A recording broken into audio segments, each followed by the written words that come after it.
ಆತ್ಮೀಯರೇ, ಚರಿತ್ರೋತ್ಸವ ಕಾರ್ಯಕ್ರಮದ ಮೂರನೆಯ ಭಾಗಕ್ಕೆ ನಿಮ್ಮೆಲ್ಲರಿಗೂ ಆತ್ಮೀಯವಾದ ಮತ್ತು ಪ್ರೀತಿಪೂರ್ವಕವಾದಂತಹ ಸ್ವಾಗತ.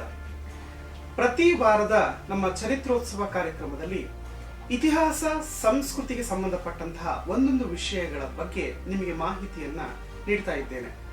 ಇವತ್ತಿನ ಕಾರ್ಯಕ್ರಮದಲ್ಲಿ ಕರ್ನಾಟಕದ ಇತಿಹಾಸಕ್ಕೆ, ಕನ್ನಡ ಸಾಹಿತ್ಯ ಕ್ಷೇತ್ರಕ್ಕೆ ತನ್ನದೇ ಆಗಿರುವಂತಹ ಒಂದು ವಿಶೇಷವಾದ ಕಾಣಿಕೆಯನ್ನ ನೀಡಿರುವಂತಹ ಒಬ್ಬ ವಿದೇಶಿ ವಿದ್ವಾಂಸರ ಬಗ್ಗೆ ಮಾಹಿತಿಯನ್ನ ನೀಡ್ತಾ ಇದ್ದೇನೆ. ಆ ವಿದೇಶಿ ವಿದ್ವಾಂಸರೇ BL ರೈಸ್. ಕರ್ನಾಟಕದ ಶಾಸನ ಕ್ಷೇತ್ರದಲ್ಲಿ ಅತ್ಯಂತ ಮಹತ್ವಪೂರ್ಣವಾಗಿರುವಂತಹ ವಿಶೇಷವಾದಂತಹ ಕೊಡುಗೆಯನ್ನು ಕೊಟ್ಟಂತಹ BL ರೈಸ್ ರವರ ಜೀವನ, ಅವರ ಬದುಕು, ಅವರ ಸಾಹಿತ್ಯ, ಅವರ ಸಂಶೋಧನೆ ಮುಂತಾದ 10 ಹಲವು ಸಂಗತಿಗಳ ಬಗ್ಗೆ ನಾನು ಸ್ಥೂಲವಾದಂತಹ ಒಂದು ಪರಿಚಯವನ್ನ ಇಲ್ಲಿ ಮಾಡಿಕೊಡ್ತಾ ಇದ್ದೇನೆ. ಈಗಾಗಲೇ ಎಲ್ಲರಿಗೂ ತಿಳಿದಿರುವಂತೆ ಭಾರತೀಯ ವಸಾಹತುಶಾಹಿ ಕಾಲಘಟ್ಟದ ವ್ಯವಸ್ಥೆ ಅಂದ್ರೆ ಸುಮಾರು 18ನೇ ಶತಮಾನ, 19ನೇ ಶತಮಾನ ಮತ್ತು 20ನೇ ಶತಮಾನದ ಪೂರ್ವಾರ್ಧದ ಭಾಗ ಭಾರತೀಯ ಇತಿಹಾಸದಲ್ಲಿ ಅತ್ಯಂತ ತಿರುವಿನ ಕಾಲಘಟ್ಟ ಅಂತ ಹೇಳಬಹುದು. ಭಾರತದ ಸಂಪತ್ತನ್ನ, ಇಲ್ಲಿನ ಆಡಳಿತಾತ್ಮಕ ವಿಚಾರದ ಹಿನ್ನೆಲೆಯಲ್ಲಿ ಈ ಸಂಪತ್ತನ್ನ ದೋಚಿಕೊಂಡು ಹೋಗುವಂತಹ ಕೆಲಸವನ್ನು ಬ್ರಿಟಿಷರು ಮಾಡತಕ್ಕಂಥದ್ದು, ಭಾರತೀಯ ಸಾಮಾಜಿಕ, ಆರ್ಥಿಕ, ರಾಜಕೀಯ ಕ್ಷೇತ್ರದಲ್ಲಿ ಸಾಕಷ್ಟು ಬದಲಾವಣೆ ಮಾಡ್ತಕ್ಕಂಥದ್ದನ್ನು ಕೂಡ ನಾವಿಲ್ಲಿ ನೋಡ್ತೇವೆ.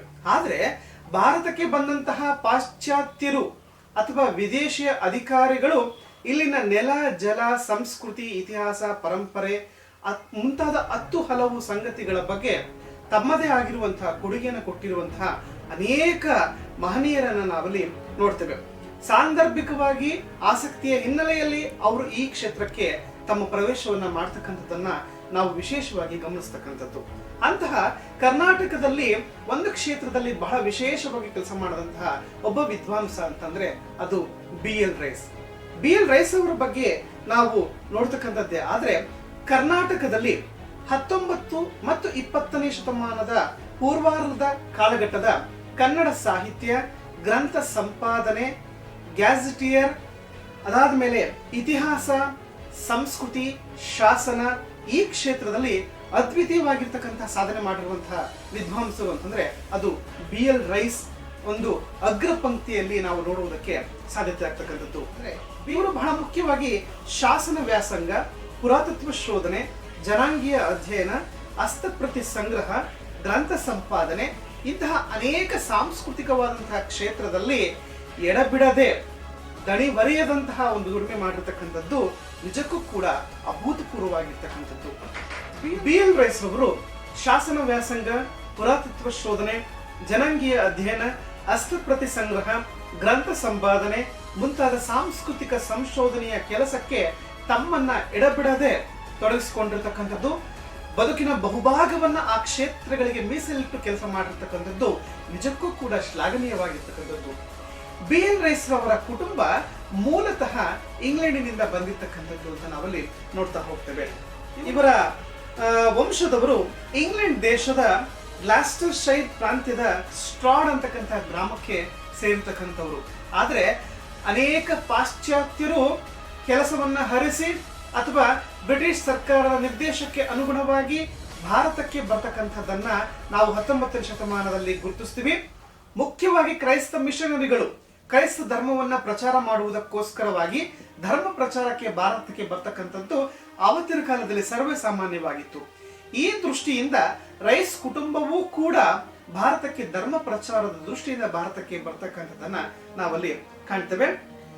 BL ರೈಸ್ ರವರ ತಂದೆ ಬೆಂಜಮಿನ್ ರೈಸ್ ಮತ್ತೆ ತಾಯಿ ಜೆ ಪೀಚ್ ಸಿಂಗರ್. ಇವರಿಬ್ಬರ ಮಗನಾಗಿ BL ರೈಸ್ ಅವರು ಹುಟ್ಟಿದ್ದು ಕರ್ನಾಟಕದಲ್ಲಿ. ಇವರು 1837 ಜುಲೈ 17ರಂದು ಬೆಂಗಳೂರಿನಲ್ಲಿ ಜನಿಸ್ತಕ್ಕಂಥದ್ದನ್ನ ನಾವು ನೋಡ್ತೇವೆ. ಹಾಗಾಗಿ BL ರೈಸ್ ರವರ ಪೂರ್ವಿಕರು ಇಂಗ್ಲೆಂಡ್ ಅವರಾಗಿದ್ರೂ ಕೂಡ BL ರೈಸ್ ರವರು ಹುಟ್ಟಿದ್ದು ಮಾತ್ರ ಅದು ನಮ್ಮ ಕರ್ನಾಟಕದ ಬೆಂಗಳೂರಿನಲ್ಲಿ. BL ರೈಸ್ ರವರ ಕೌಟುಂಬಿಕ ಹಿನ್ನೆಲೆಯ ಬಗ್ಗೆ ನಾವು ನೋಡ್ತಕ್ಕಂಥದ್ದಾದ್ರೆ ಅವತ್ತಿನ ಕಾಲದಲ್ಲಿ ಇಂಗ್ಲೆಂಡ್ ದೇಶದಲ್ಲಿ ಈ ಉಣ್ಣೆ ಬಟ್ಟೆಯನ್ನು ಸಿದ್ಧಪಡಿಸತಕ್ಕಂತಹ ಉದ್ಯೋಗಸ್ಥರು ಮತ್ತು ಧರ್ಮ ಪ್ರಚಾರಕರಾಗಿ ಈ ಕುಟುಂಬ ವರ್ಗ ತಮ್ಮ ಪಾತ್ರವನ್ನ ನಿರ್ವಹಿಸ್ತಾ ಇತ್ತು. ಆ ದೃಷ್ಟಿಯಿಂದ ಧರ್ಮ ಪ್ರಚಾರಕರಾಗಿ ಬಿ ಎಲ್ ರೈಸ್ ರವರ ತಂದೆ ತಾಯಿ 1836 ಆಗಸ್ಟ್ 31ರಂದು ಪ್ರಯಾಣವನ್ನ ಆರಂಭಿಸಿ ಸುಮಾರು 130 ದಿನಗಳ ಕಾಲ ದೀರ್ಘ ಪ್ರಯಾಣವನ್ನ ಬೆಳೆಸಿ 1836 ಡಿಸೆಂಬರ್ 29ಕ್ಕೆ ಅವರು ಭಾರತವನ್ನ ತಲುಪ್ತಾರೆ. ಭಾರತಕ್ಕೆ ಬರ್ತಕ್ಕಂತಹ ಬಿ ಎಲ್ ರೈಸ್ ರವರ ಕುಟುಂಬ ಬಹಳ ಮುಖ್ಯವಾಗಿ ಜನವರಿ 13ರಲ್ಲಿ ಅವರು ಬೆಂಗಳೂರಿಗೆ ಬಂದ್ಬಿಟ್ಟು ತಮ್ಮ ಒಂದು ವಾಸ್ತವ್ಯವನ್ನ ಹೂಡ್ತಕ್ಕಂಥದ್ದು. ಈ ರೀತಿಯಾಗಿ ಬಿ ಎಲ್ ರೈಸ್ ರವರ ಕುಟುಂಬ, ತಂದೆ ಬೆಂಜಮಿನ್ ರೈಸ್ ರವರು ಭಾರತಕ್ಕೆ ಬರ್ತಕ್ಕಂತಹ ಒಂದು ಸಂದರ್ಭವನ್ನು ನಾವಲ್ಲಿ ಗುರುತಿಸ್ತಾ ಹೋಗ್ತೇವೆ. ಇಲ್ಲಿ ಬಿ ಎಲ್ ರೈಸ್ ರವರ ತಂದೆ ಮತ್ತು ತಾಯಿ ಬರ್ತಕ್ಕಂತಹ ಇವರಿಬ್ರು ಏನಿದ್ದಾರೆ, ಇವರೊಬ್ಬರು ಧರ್ಮ ಪ್ರಚಾರಕರಾಗಿ ಬಂದಿದ್ರು ಕೂಡ ಸ್ಥಳೀಯ ಸಂಸ್ಕೃತಿ, ಭಾಷೆ, ಸಾಹಿತ್ಯ ಮತ್ತು ಕನ್ನಡಕ್ಕೆ ಮಹತ್ವಪೂರ್ಣವಾಗಿರ್ತಕ್ಕಂತಹ ಒಂದು ಕೊಡುಗೆಯನ್ನ ಕೊಡ್ತಾರೆ. ಕೇವಲ ಕ್ರೈಸ್ತ ಧರ್ಮಕ್ಕಷ್ಟೇ ಅಲ್ಲ, ಕರ್ನಾಟಕದಲ್ಲಿ ಅವತ್ತಿದ್ದಂತಹ ಸ್ಥಳೀಯ ಧರ್ಮಕ್ಕೆ, ಸ್ಥಳೀಯ ಸಂಸ್ಕೃತಿಗೆ ತಮ್ಮದೇ ಆಗಿರ್ತಕ್ಕಂತಹ ಒಂದು ಕೊಡುಗೆಯನ್ನು ಕೊಟ್ಟಿರ್ತಕ್ಕಂಥದ್ದು ಕೂಡ ನಾವು ದಾಖಲೆಗಳಲ್ಲಿ ನೋಡುವುದಕ್ಕೆ ಸಾಧ್ಯತೆ ಆಗ್ತಕ್ಕಂಥದ್ದು. 1848ರಲ್ಲಿ ಬಿ ಎಲ್ ರೈಸ್ ರವರನ್ನ ವಿದ್ಯಾಭ್ಯಾಸಕ್ಕೋಸ್ಕರ ಇಂಗ್ಲೆಂಡ್ ದೇಶಕ್ಕೆ ಕಳಿಸ್ಕೊಡ್ಲಾಗುತ್ತೆ. ಇಂಗ್ಲೆಂಡ್ ಅಲ್ಲಿ ಕೇವಲ 10ನೇ ತರಗತಿಯವರೆಗೆ ಮಾತ್ರ ಬಿ ಎಲ್ ರೈಸ್ ರವರು ತಮ್ಮ ವಿದ್ಯಾಭ್ಯಾಸವನ್ನ ಮಾಡ್ತಕ್ಕಂಥದ್ದು. ಯಾಕೆ ಅಂತ ಹೇಳಿದ್ರೆ ತುಂಬಾ ಬಡತನ ಮತ್ತೆ ಮಧ್ಯಮ ವರ್ಗಕ್ಕೆ ಸೇರಿರ್ತಕ್ಕಂಥ ಕುಟುಂಬ ಆದ್ದರಿಂದ 10ನೇ ತರಗತಿವರೆಗೆ ಮಾತ್ರ ಬಿ ಎಲ್ ರೈಸ್ ರವರಿಗೆ ಶಿಕ್ಷಣವನ್ನ ಕೊಡಿಸಲಾಗುತ್ತೆ. ಆದರೆ ಎಷ್ಟೋ ಕೆಲವೊಂದು ದಾಖಲೆಗಳಲ್ಲಿ ನಮಗೆ ಬಿ ಎಲ್ ರೈಸ್ ರವರು ತುಂಬಾ ಉನ್ನತ ವ್ಯಾಸಂಗವನ್ನ ಮಾಡಿದ್ದಾರೆ ಅಂತ ಹೇಳ್ಬಿಟ್ಟು ತಪ್ಪು ಬರವಣಿಗೆ ಮಾಡಿರ್ತಕ್ಕಂಥದ್ದು ಕೂಡ ನಾವಲ್ಲಿ ನೋಡ್ತಾ ಬರ್ತೇವೆ. ಆದ್ರೆ ವಸ್ತುನಿಷ್ಠವಾಗಿ ನಾವು ನೋಡಿದಾಗ ಕೇವಲ 10ನೇ ತರಗತಿವರೆಗೆ ಮಾತ್ರ ಬಿ ಎಲ್ ರೈಸ್ ತಮ್ಮ ವಿದ್ಯಾಭ್ಯಾಸವನ್ನ ಮಾಡ್ತಕ್ಕಂಥದ್ದು.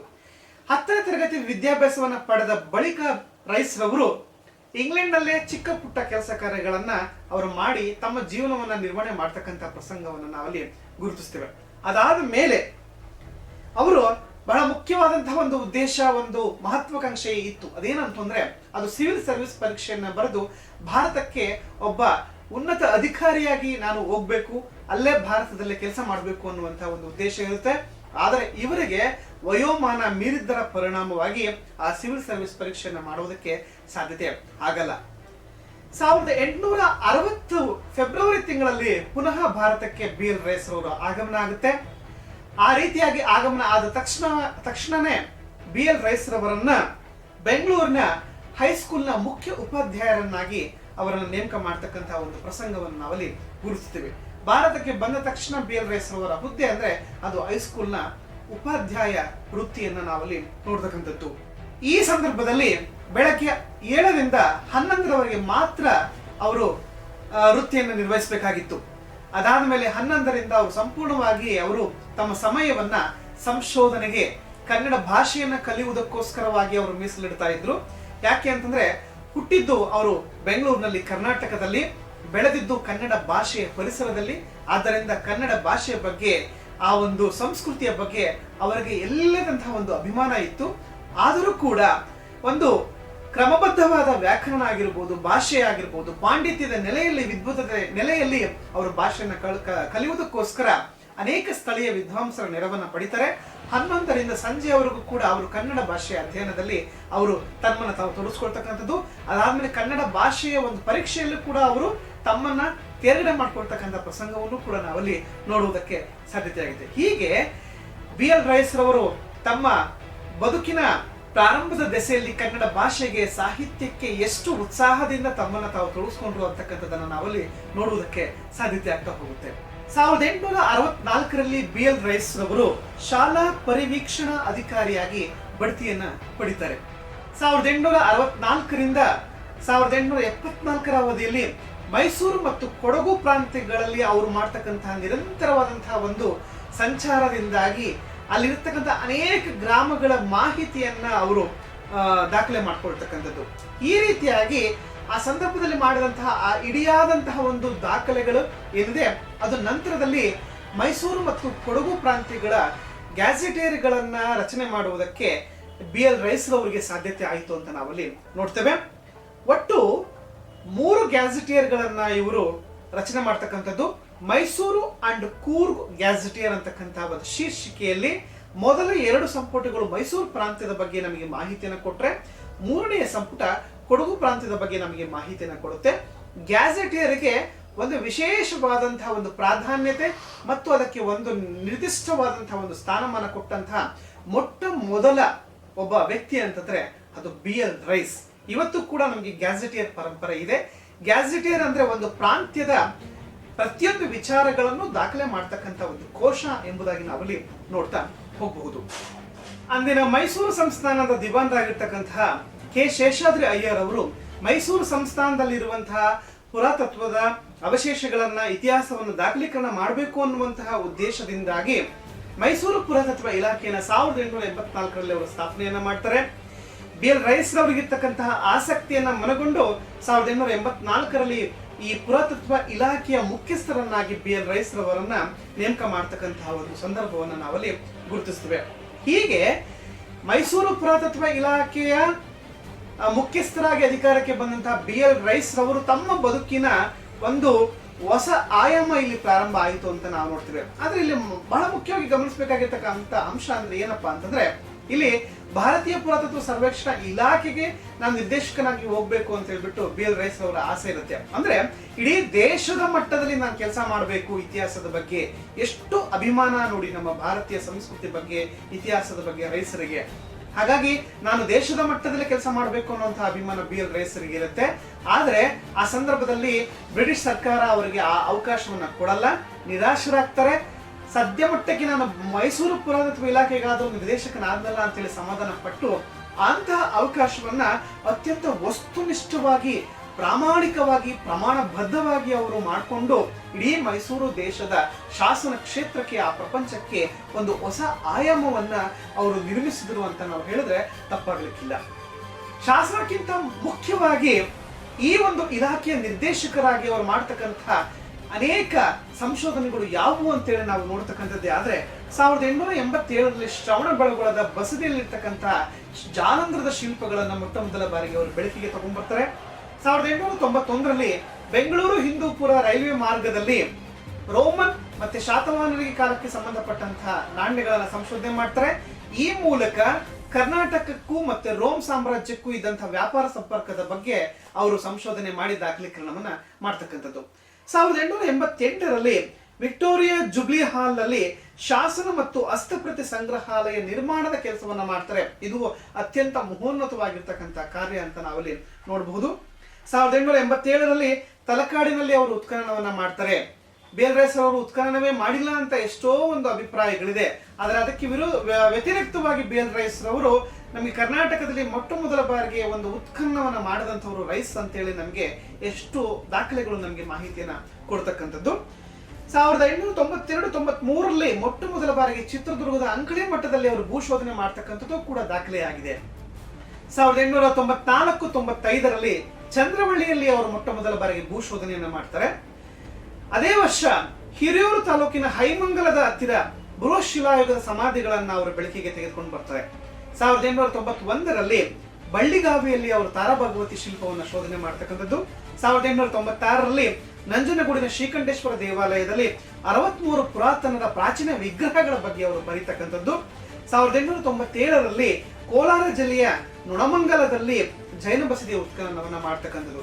ಇವಿಷ್ಟೋ ಕೆಲಸಗಳು ಕೂಡ ಪ್ರಾಚೀನ ಕಾಲದ ಶಿಲ್ಪ, ದೇವಾಲಯ, ವಸ್ತು ವಿಶೇಷತೆಗಳನ್ನ ಉತ್ಖನನದ ನೆಲೆಯಲ್ಲಿ, ಅನ್ವೇಷಣೆಯ ನೆಲೆಯಲ್ಲಿ ಅವರು ಮಾಡ್ತಕ್ಕಂಥದ್ದು. ಶಾಸನ ಕ್ಷೇತ್ರವನ್ನು ಹೊರತುಪಡಿಸಿರುವಂತಹ BL ರೈಸ್ ರವರ ಇಷ್ಟು ಕೆಲಸ ಕಾರ್ಯಗಳು ಕೂಡ ಇಂದಿಗೂ ಕೂಡ ಪುರಾತತ್ವದ ದಾಖಲೆಗಳಲ್ಲಿ, ಪುರಾತತ್ವದ ಆಧಾರಗಳಲ್ಲಿ ದಾಖಲಾಗಿರ್ತಕ್ಕಂಥದ್ದು ನಿಜಕ್ಕೂ ಕೂಡ ಅತ್ಯಂತ ಮಹತ್ವಪೂರ್ಣವಾಗಿರ್ತಕ್ಕಂಥದ್ದು. ಕರ್ನಾಟಕದಲ್ಲಿ ಇವತ್ತು ಚರಿತ್ರೆ ಎಷ್ಟು ಪ್ರಮಾಣದಲ್ಲಿ ಅದು ಬೆಳವಣಿಗೆ ಆಗಿದೆ, ತನ್ನದೇ ಆಗಿರ್ತಕ್ಕಂಥ ಒಂದು ಪ್ರಬುದ್ಧತೆಯನ್ನು ಕಂಡುಕೊಂಡಿದೆ ಅಂತ ಹೇಳಿದ್ರೆ ಅದರಲ್ಲಿ BL ರೈಸ್ ರವರಿಗೆ ಸಲ್ಲಿಸುವಂತಹ ಒಂದು ಕೃತಜ್ಞತೆ ಇದೆಯಲ್ಲ, ಅದು ತುಂಬಾ ದೊಡ್ಡದು ಅಂತ ಹೇಳಿದ್ರೆ ತಪ್ಪಾಗ್ಲಿಕ್ಕಿಲ್ಲ. ಯಾಕೆ ಅಂತ ಹೇಳಿದ್ರೆ ಹಳೆ ಮೈಸೂರು ಪ್ರಾಂತ್ಯದ ಅನೇಕ ಜಿಲ್ಲೆಗಳ ಶಾಸನಗಳನ್ನ ಮೊಟ್ಟ ಮೊದಲ ಬಾರಿಗೆ ದಾಖಲೀಕರಣ ಮಾಡ್ತಕ್ಕಂಥದ್ದು ಅದು BL ರೈಸ್ ರವರು. ಇವರ ಶಾಸನಕ್ಕೆ ಸಂಬಂಧಪಟ್ಟಂತ ಒಂದು ಆಸಕ್ತಿಯ ಬಗ್ಗೆ ನಾವು ನೋಡ್ತಕ್ಕಂಥದ್ದೇ ಆದ್ರೆ, ಭಾರತಕ್ಕೆ ಇವರು ಅಧಿಕಾರಿಯಾಗಿ ಬಂದ ಸಂದರ್ಭದಿಂದಲೂ ಪ್ರಾಚೀನ ಶಾಸನ ಮತ್ತು ಲಿಪಿಗಳ ಬಗ್ಗೆ ಇವ್ರಿಗೆ ಆಸಕ್ತಿ ಇತ್ತು. ಆದ್ರೆ ಶಾಸನವನ್ನ ಓದಿಸುವ ದೃಷ್ಟಿಯಲ್ಲಿ ಅವರು ಯಾವುದೇ ಸ್ಥಳೀಯ ವಿದ್ವಾಂಸರ ಸಹಕಾರವನ್ನು ಅವರು ಪಡ್ಕೊಂಡಿಲ್ಲ. ಒಂದು ಭಾಷೆಗೆ ಸಂಬಂಧಪಟ್ಟಂತೆ ಅವರು ಬೇರೆ ವಿದ್ವಾಂಸರ ಸಹಕಾರವನ್ನು ಪಡ್ಕೊಂಡಿದ್ದಾರೆ ಬಿಟ್ರೆ ಲಿಪಿಯನ್ನ ಗುರುತಿಸುವ ದೃಷ್ಟಿಯಲ್ಲಿ ಲಿಪಿಯನ್ನ ಅಧ್ಯಯನ ಮಾಡುವ ಸಂದರ್ಭದಲ್ಲಿ ತಾವೇ ಸ್ವತಃ ಲಿಪಿಗಳನ್ನ ಅಭ್ಯಾಸ ಮಾಡಿರ್ತಕ್ಕಂಥದ್ದು ನಿಜಕ್ಕೂ ಕೂಡ ಶ್ಲಾಘನೀಯ. ಯಾಕೆಂದ್ರೆ ನಮಗೆ ಎಷ್ಟೋ ಸಂದರ್ಭಗಳಲ್ಲಿ ದೇಶ ವಿದ್ವಾಂಸರುಗಳಿಗೆ ಲಿಪಿಗಳನ್ನ ಓದ್ತಕ್ಕಂಥದ್ದು ಕಷ್ಟ ಆಗುತ್ತೆ. ಆದ್ರೆ ಪಾಶ್ಚಾತ್ಯ ವಿದ್ವಾಂಸರಾಗಿದ್ರು ಕೂಡ ನಮ್ಮ ಕರ್ನಾಟಕದಲ್ಲಿರುವಂತಹ ಕನ್ನಡ ಅಥವಾ ಇತರ ಅನ್ಯ ಭಾಷೆಯ ಲಿಪಿಗಳನ್ನ ಓದಿ ಅವುಗಳನ್ನ ದಾಖಲೀಕರಣ ಮಾಡತಕ್ಕಂತಹ ಒಂದು ದೊಡ್ಡ ಸಾಹಸವನ್ನ BL ರೈಸ್ ಮಾಡಿರ್ತಕ್ಕಂಥದ್ದು ಬಹಳ ಮೆಚ್ಚಬೇಕಾಗಿರ್ತಕ್ಕಂಥ ಒಂದು ಸಂದರ್ಭ. ನಮಗೆ ಇವರು ಶಾಸನ ಕ್ಷೇತ್ರಕ್ಕೆ ಒಂದು ಆಕಸ್ಮಿಕವಾಗಿ ಇವರು ಕಾಲನ್ನು ಹಿಡ್ತಕ್ಕಂಥದ್ದು. ಹೇಗೆ ಅಂತಂದ್ರೆ ಮೇಜರ್ ಡಿಕ್ಸನ್ ಅಂತಕ್ಕಂಥ ಒಬ್ಬ ಶಾಸನ ತಜ್ಞ ನಮಗೆ ಕರ್ನಾಟಕದಲ್ಲಿರ್ತಕ್ಕಂತಹ ಶಾಸನಗಳ ಒಂದು ಛಾಯಾಚಿತ್ರಗಳನ್ನ ಅವನು ತೆಗೆದು ಸಂಗ್ರಹವನ್ನ ಮಾಡಿರ್ತಾರೆ. ಆ ಮೇಜರ್ ಡಿಕ್ಸನ್ ತೆಗೆದಿರ್ತಕ್ಕಂತಹ ಶಾಸನ ಛಾಯಾಚಿತ್ರಗಳನ್ನ ಮೈಸೂರು ಸರ್ಕಾರ ಅದನ್ನು ಓದುವುದಕ್ಕೋಸ್ಕರ BL ರೈಸ್ ಅವರಿಗೆ ಕೊಡ್ತಾರೆ. BL ರೈಸ್ ಅವರು ಮೊಟ್ಟ ಮೊದಲ ಬಾರಿಗೆ ಆ ಶಾಸನಗಳನ್ನ ಓದಿ ಮೈಸೂರು ಇನ್ಸ್ಕ್ರಿಪ್ಷನ್ಸ್ ಅಂತಕ್ಕಂಥ ಒಂದು ಸಂಪುಟವನ್ನ 1879ರಲ್ಲಿ ಅವರು ಪ್ರಕಟವನ್ನ ಮಾಡ್ತಾರೆ. ಇದು ಮೊಟ್ಟ ಮೊದಲ ಬಾರಿಗೆ BL ರೈಸ್ ಅವರ ಮೂಲಕ ಪ್ರಕಟಗೊಂಡಂತಹ ಒಂದು ಶಾಸನ ಸಂಪುಟ. ಇದಕ್ಕೆ ಕಾರಣೀಭೂತರಾಗಿ ನಾವು ಮೇಜರ್ ಡಿಕ್ಸನ್ ರವರನ್ನ ಕಾಣ್ತೇವೆ. ಹೊಸದಾಗಿ ಸುಮಾರು 25 ಶಾಸನಗಳನ್ನು ಕೂಡ ಇದಕ್ಕೆ ಸೇರಿಸ್ತಕ್ಕಂಥದ್ದನ್ನು ಕೂಡ ನಾವಲ್ಲಿ ಕಾಣ್ತೇವೆ. ಆದ್ರೆ ಈ ಕೃತಿ ಬರೋದಕ್ಕಿಂತ ಮುಂಚಿತವಾಗಿಯೇ ಇವರಿಗೆ ಶಾಸನ ಕ್ಷೇತ್ರದಲ್ಲಿ ಯಾವ ರೀತಿ ಆಸಕ್ತಿ ಇತ್ತು ಅನ್ನುವುದನ್ನು ನಾವು ನೋಡೋದಾದ್ರೆ BL ರೈಸ್ ರವರು ಇಂಡಿಯನ್ ಆಂಟಿಕ್ವರಿ ಅಂತಕ್ಕಂತಹ ಒಂದು ನಿಯತಕಾಲಿಕೆಯಲ್ಲಿ ಶಾಸನಕ್ಕೆ ಸಂಬಂಧಪಟ್ಟಂತಹ 7 ಸಂಶೋಧನಾ ಲೇಖನಗಳನ್ನ ಪ್ರಕಟ ಮಾಡ್ತಾರೆ. ಗಂಗರಿಗೆ ಸಂಬಂಧಪಟ್ಟಂತೆ, ಚೋಳರಿಗೆ ಸಂಬಂಧಪಟ್ಟಂತೆ, ಹೀಗೆ ಮೈಸೂರು ಪ್ರಾಂತ್ಯದ ಶಾಸನಗಳನ್ನ ಕೆಲವು ಶಾಸನಗಳಿಗೆ ಸಂಬಂಧಪಟ್ಟಂತೆ ಸುಮಾರು 7 ಶಾಸನ ಸಂಬಂಧಿ ಲೇಖನಗಳನ್ನ ಪ್ರಕಟ ಮಾಡ್ತಕ್ಕಂಥದ್ದನ್ನು ನಾವಲ್ಲಿ ನೋಡ್ತೇವೆ. ಇದಾದ ಮೇಲೆ ಅವರು ಮೈಸೂರು ಇನ್ಸ್ಕ್ರಿಪ್ಷನ್ಸ್ ಅಂತಕ್ಕಂಥ ಸಂಪುಟವನ್ನ ಅವರು ಪ್ರಕಟ ಮಾಡ್ತಕ್ಕಂಥದ್ದು. ಮೈಸೂರು ಇನ್ಸ್ಕ್ರಿಪ್ಷನ್ಸ್ ಶಾಸನ ಸಂಪುಟದಲ್ಲಿ ಸುಮಾರು 51 ಪುಟಗಳ ಸವಿಸ್ತಾರವಾಗಿರ್ತಕ್ಕಂಥ ಪ್ರಸ್ತಾವನೆಯನ್ನು ಬರೀತಕ್ಕಂಥದ್ದು. ಅದರಲ್ಲಿ ಶಾಸನ ಪರಿಚಯ, ಇತಿಹಾಸ, ಭೌಗೋಳಿಕ ವಿವರ, ಭಾಷೆ, ಧರ್ಮ ಇಷ್ಟು ಒಂದು ಉಪವಿಭಾಗಗಳಲ್ಲಿ ಆ ಒಂದು ವಿವರವಾದ ಪ್ರಸ್ತಾವನೆಯನ್ನ ಬರೆದು ಮೊಟ್ಟ ಮೊದಲ ಬಾರಿಗೆ ಕರ್ನಾಟಕದಲ್ಲಿ ಶಾಸನ ಅಧ್ಯಯನ ಪ್ರಪಂಚಕ್ಕೆ ಒಂದು ವಸ್ತುನಿಷ್ಠ ಮತ್ತು ಶಿಸ್ತಬದ್ಧವಾದ ಒಂದು ಸಂಪುಟವನ್ನು ಕೊಟ್ಟಂತ ಕೀರ್ತಿ ಈ ಒಂದು ಕೃತಿಯ ಮೂಲಕ BL ರೈಸ್ ರವರಿಗೆ ಸಲ್ತಕ್ಕಂಥದ್ದು. ಅದಾದ್ಮೇಲೆ 1886ರಲ್ಲಿ BL ರೈಸ್ ರವರು ಕೂರ್ಗ್ ಇನ್ಸ್ಕ್ರಿಪ್ಷನ್ಸ್ ಅಂತಕ್ಕಂಥ ಮತ್ತೊಂದು ಸಂಪುಟವನ್ನು ಪ್ರಕಟ ಮಾಡ್ತಾರೆ. ಇದರಲ್ಲಿ ಕೊಡಗು ಪ್ರಾಂತ್ಯಕ್ಕೆ ಸಂಬಂಧಪಟ್ಟಂತಹ ಶಾಸನಗಳನ್ನ ದಾಖಲೆ ಮಾಡ್ತಕ್ಕಂಥದ್ದು. ಶಾಸನಕ್ಕೆ ಸಂಬಂಧಪಟ್ಟಂತಹ ಲೇಖನಗಳ ಪ್ರಕಟಣೆ, ಶಾಸನಕ್ಕೆ ಸಂಬಂಧಪಟ್ಟಂತಹ ಪ್ರಾರಂಭದ ದೆಸೆಯ ಸಂಪುಟಗಳ ಪ್ರಕಟಣೆಯ ಒಂದು ಆಸಕ್ತಿಯನ್ನ ಗಮನಿಸ್ತಕ್ಕಂತಹ ಮೈಸೂರು ಸಂಸ್ಥಾನ ಈ BL ರೈಸ್ ರವರಿಗೆ ಇಡೀ ಮೈಸೂರು ಪ್ರಾಂತ್ಯದ ಜವಾಬ್ದಾರಿಯನ್ನು ಕೊಡುತ್ತೆ. ನೀವು ಇಷ್ಟೆಲ್ಲ ಕೆಲಸ ಮಾಡ್ತಾ ಇದ್ದೀರಾ, ಕೇವಲ ಅದು ಮೈಸೂರು ಕೂರ್ಗ್ ಮಾತ್ರ ಸಂಬಂಧಪಟ್ಟಿದ್ರೆ ಸಾಲದು. ಹಳೆ ಮೈಸೂರು ಪ್ರಾಂತ್ಯ ವಿಭಾಗ ಏನಿದೆ ಆ ವಿಭಾಗದ ಎಲ್ಲಾ ಜಿಲ್ಲೆ, ತಾಲೂಕು ಮತ್ತೆ ಗ್ರಾಮಗಳನ್ನ ನೀವು ಸರ್ವೇಕ್ಷಣೆಯನ್ನ ಮಾಡಿ ಸಮಗ್ರವಾಗಿ ನೀವು ಶಾಸನಗಳನ್ನ ದಾಖಲೆ ಮಾಡಿಕೊಡುವ ಕೆಲಸ ಖಂಡಿತ ನಿಮಗೆ ಸಾಧ್ಯತೆ ಇದೆ. ಆ ಕೆಲಸ ನೀವು ಮಾಡಿಕೊಡ್ಬೇಕು ಅಂತೇಳಿ BL ರೈಸ್ ರವರನ್ನ ಮೈಸೂರು ಸರ್ಕಾರ ನೇಮಿಸುತ್ತೆ.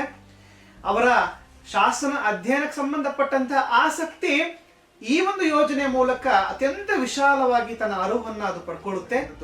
1885ರಿಂದ 1893ರವರೆಗೆ BL ರೈಸ್ ರವರು ನಿರಂತರವಾಗಿ ಕ್ಷೇತ್ರ ಕಾರ್ಯವನ್ನ ಮಾಡಿ 8869 ಶಾಸನಗಳನ್ನು ಮೊಟ್ಟ ಮೊದಲ ಬಾರಿಗೆ ಅವರು ಬೆಳಕಿಗೆ ತಗೊಂಡ್ಬರ್ತಾರೆ.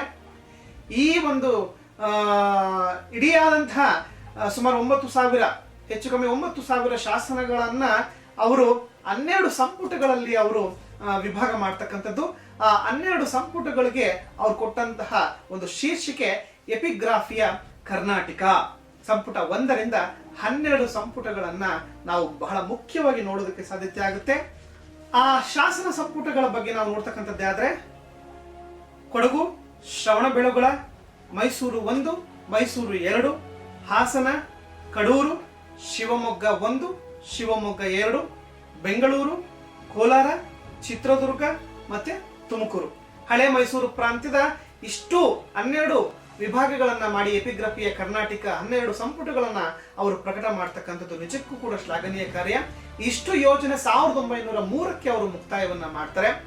ಒಟ್ಟಾರೆ 12 ಸಂಪುಟಗಳಲ್ಲೂ ಕೂಡ ಅವರು ಏನು ಸಂಗ್ರಹ ಮಾಡಿದ್ರು ಶಾಸನಗಳನ್ನ ಏನು ಅಧ್ಯಯನ ಮಾಡಿದ್ರು ಶಾಸನಗಳನ್ನ, ಆ ಇಡಿಯಾದಂತಹ ಶಾಸನಕ್ಕೆ ಸಂಬಂಧಪಟ್ಟಂತ ಸಾರಾಂಶ, ತಿರುಳು, ಅದರ ರಸವತ್ತಾದ ಚರಿತ್ರೆಯನ್ನ Mysore and Coorg from inscriptions ಅಂತಕ್ಕಂಥ ಕೃತಿಯಲ್ಲಿ 1909ರಲ್ಲಿ ಅವರು ಬರೆದು ಈ ಶಾಸನ ಕ್ಷೇತ್ರಕ್ಕೆ ಇತಿಶ್ರೀಯನ್ನು ಹಾಡ್ತಕ್ಕಂಥದ್ದು.